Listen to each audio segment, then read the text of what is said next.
আমরা এখন শুনব কবি টি.এম. মিলজার হোসেনের লেখা কাব্যগ্রন্থ নরকভূমি থেকে নরক বসন্তে। আচ্ছা আচ্ছা, শুনি।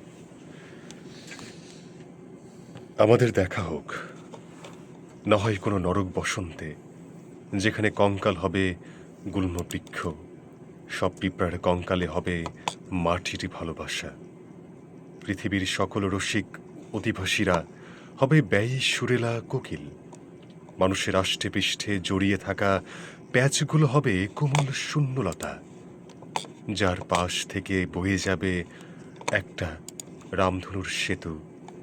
রামধনুর সেতুর পাশে শুয়ে আছে একটা কঙ্কাল দুর্বাঘাস। আমাদের দেখা হোক না হয় কোনো ভালোবাসাহীন বসন্তে। আমাদের দেখা হোক না হয় কোনো ভালোবাসাহীন বসন্তে। বাহ আহারে বাহ, দারুণ। আহারে, মানে বসন্তে ভালোবাসা না থাকলে কি একটা হাহাকার অবস্থা তৈরি হয়, তাই না?